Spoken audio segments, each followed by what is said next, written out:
Hello everyone. आज का जो टॉपिक है वो क्या है, इलेक्ट्रोमैग्नेटिक इंडक्शन। ईएमआई इसका दूसरा नाम है।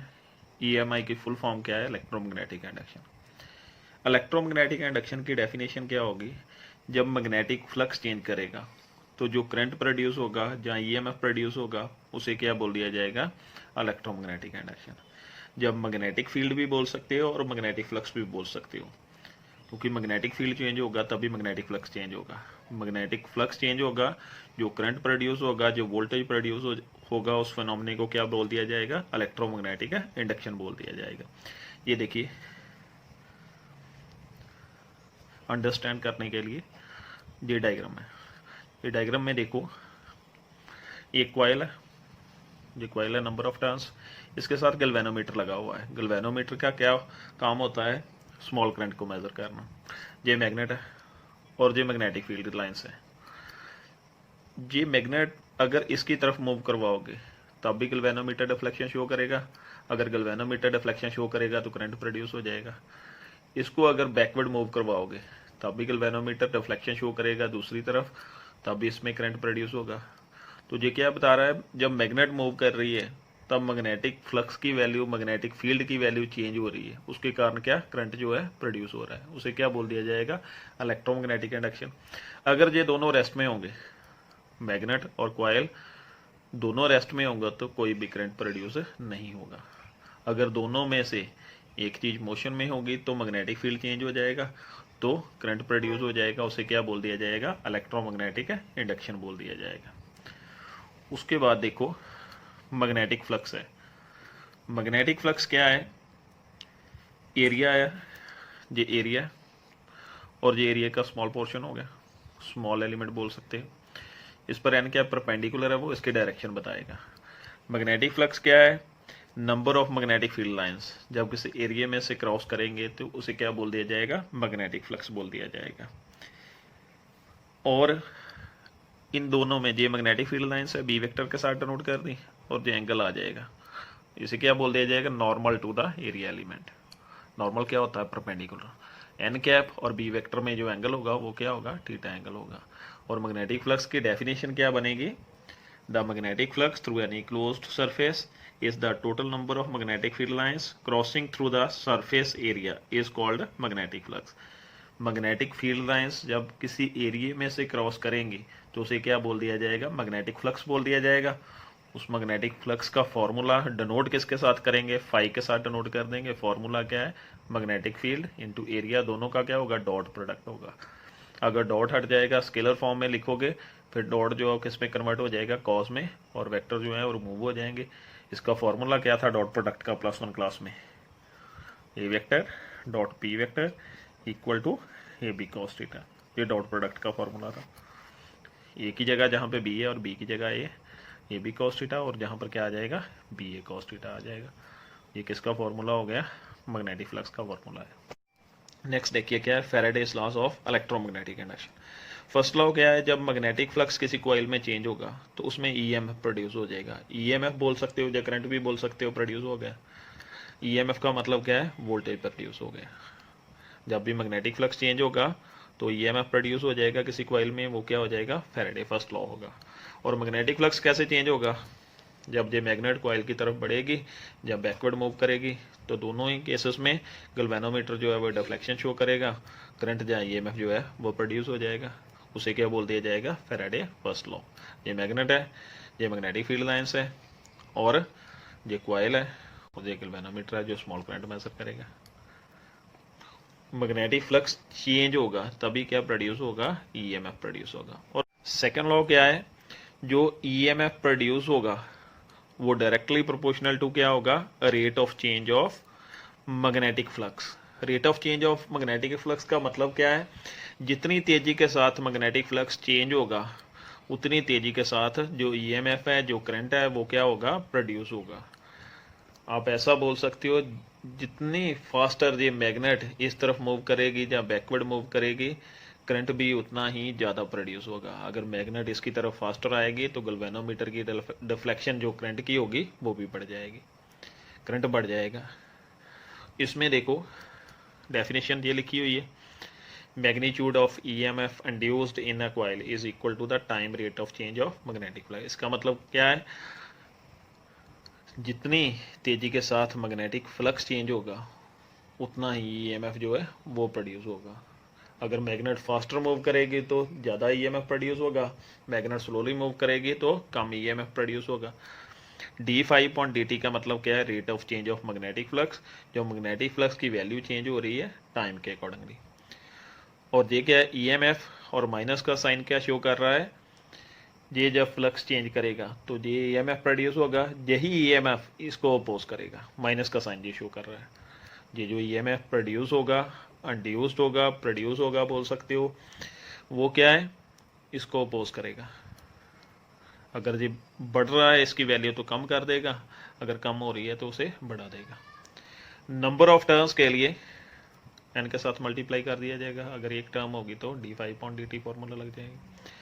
और अगर न्यूमेरिकल में φ1 φ2 की वैल्यू होगी तो इसे ऐसे लिख सकते हो आप, चेंज इन मैग्नेटिक फ्लक्स कैसे लिख सकते हो, φ2 माइनस φ1।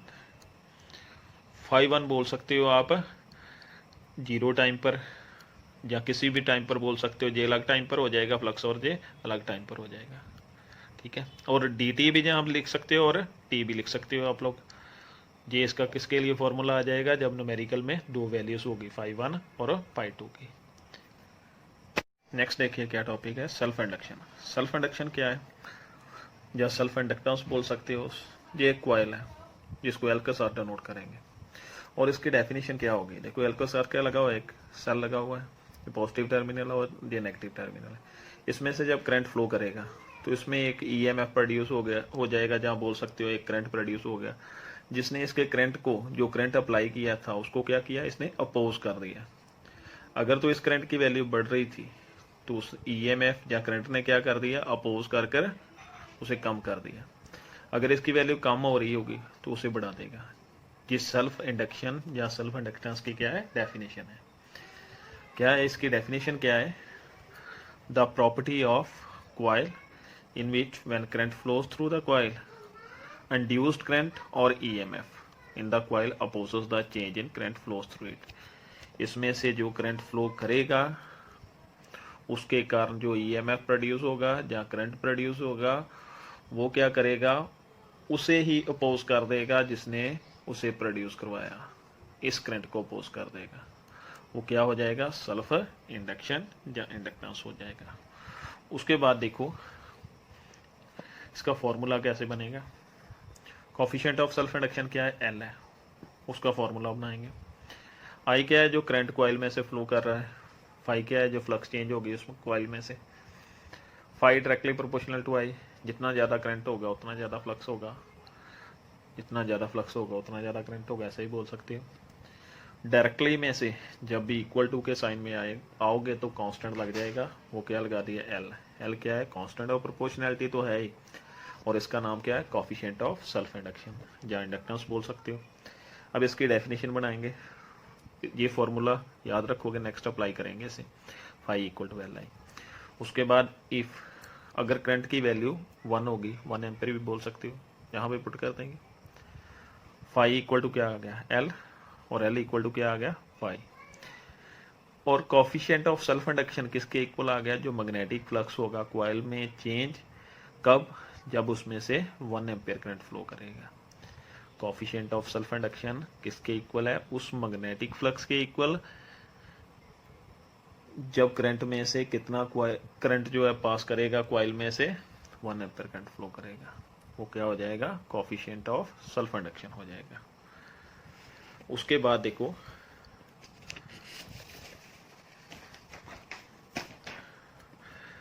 जहां पर भी फ्लक्स चेंज होगा वहां पर EMF प्रोड्यूस हो जाएगा।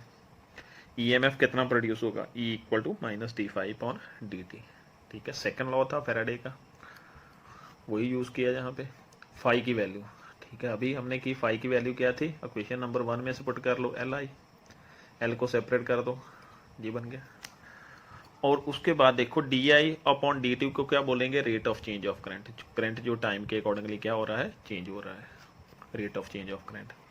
अब जहां से L की डेफिनेशन बनेगी उसके लिए di/dt की वैल्यू क्या पुट कर दोगे, 1 पुट कर दोगे, जहाँ पे 1 पुट हो जाएगी वैल्यू, और L फिर से किसके इक्वल आ जाएगा, E के इक्वल आ जाएगा। E क्या है, जो EMF इंड्यूस हुआ कॉइल में।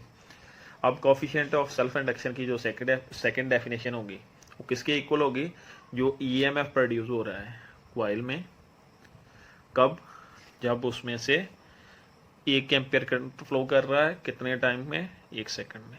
जैसा बोल सकते हो कोफिशिएंट ऑफ सेल्फ इंडक्शन किसके इक्वल है, जो EMF इंड्यूस हो रहा है कॉइल में, जब rate of change of current की वैल्यू क्या है, unity, rate of change of current इसे बोल दिया जाएगा। उसके बाद देखो इसमें एक ये फॉर्मूला आ गया आपके पास, और एक इक्वेशन नंबर 1 में आ गया फाई इक्वल टू Li, जो न्यूमेरिकल में यूज करोगे। उसके बाद देखो इसके यूनिट क्या है इसके, हेनरी को H के साथ नोट करेंगे, कैपिटल H के साथ। अब 1 हेनरी के डेफिनेशन बनाने के लिए देखिए, यहाँ से L की वैल्यू फाइंड कर लीजिए, क्रॉस मल्टीप्लाई करके ये वैल्यू फाइंड होगी L की वैल्यू क्या डाल दोगे, 1 हेनरी। EMF क्या है, वोल्टेज, उसके वोल्ट 1 वोल्ट आ गए, करंट एम्पियर, और टाइम की वैल्यू क्या, 1 सेकेंड। अब 1 हेनरी की डेफिनेशन देखो, coefficient of self induction equal to 1 henry कब होगा, जब कॉइल में से 1 एम्पियर करंट फ्लो करेगा, कितने टाइम में, 1 सेकंड में। तो उसमें कितना EMF प्रोड्यूस हो जाएगा, 1 वोल्ट EMF जो है वो प्रोड्यूस हो जाएगा। तब कोफिशिएंट ऑफ सेल्फ इंडक्शन की वैल्यू क्या होगी, 1 हेनरी वैल्यू हो जाएगी। नेक्स्ट जो टॉपिक है वो क्या, म्यूचुअल इंडक्शन, या म्यूचुअल इंडक्टेंस बोल सकते हो। सेल्फ इंडक्टेंस की तरह इसमें प्रोसेस होगा, पर इसमें क्या होगी, 2 कॉइल्स होंगे। ये कॉइल है, इसके साथ क्या लगा हुआ है, सेल लगा हुआ और की लगी हुई है, और इसके साथ क्या है, गैल्वेनोमीटर लगा हुआ है। इसे प्राइमरी बोल सकते हो, प्राइमरी कॉइल, और इसे क्या बोल सकते हो, सेकेंडरी कॉइल बोल सकते हो।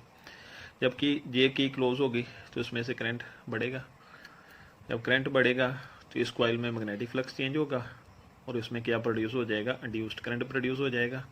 वो इंड्यूस्ड करंट क्या करेगा, इस करंट को अपोज करेगा। अगर इसकी वैल्यू बढ़ रही होगी तो उसे क्या कर देगा, कम कर देगा। अगर कम हो रही होगी तो उसे क्या कर देगा, बढ़ा देगा, अपोज करेगा। वो क्या हो जाएगा, म्यूचुअल इंडक्शन हो जाएगा। फिर से सुन लो, इस कॉइल में से जब करंट पास करेगा तो इस कॉइल में इंड्यूस्ड करंट प्रोड्यूस होगा, उस करंट को क्या करेगा, अपोज। अगर इसकी वैल्यू इंक्रीज होगी तो उसे कम कर देगा, अगर डिक्रीज होगी तो उसे ये करंट बढ़ा देगा। ये इसकी डेफिनेशन होगी म्यूचुअल इंडक्शन की। द प्रॉपर्टी ऑफ 2 कॉइल, इसमें हमेशा 2 कॉइल्स ही होंगे। The property of 2 coils in which the current flows through coil, 1 coil बोल सकते हो, एक और कॉइल बोल सकते हो, and induced current produce in the neighbouring coil. जो पास वाली कॉइल है उसमें इंड्यूस्ड करंट प्रोड्यूस होगा, और वो इंड्यूस्ड करंट क्या, जो साथ वाली कॉइल होगी उसके करंट को क्या कर देगा, अपोज कर देगा। उसके बाद देखो कोफिशिएंट ऑफ म्यूचुअल इंडक्शन बोल सकते हो, जहाँ अकेला म्यूचुअल इंडक्शन बोल सकते हो। आई जो है वो एक कॉइल में से करंट फ्लो कर रहा है, फ्लक्स दूसरी कॉइल में प्रोड्यूस हो रहा है, जहाँ चेंज हो रहा है, ऐसा बोल सकते हो। एक कॉइल में से करंट जो है पास कर रहा है, फ्लक्स दूसरी कॉइल में चेंज हो रहा है। फाई डायरेक्टली प्रोपोर्शनल टू आई, जितना ज़्यादा करंट होगा उतना ज़्यादा फ्लक्स चेंज होगा।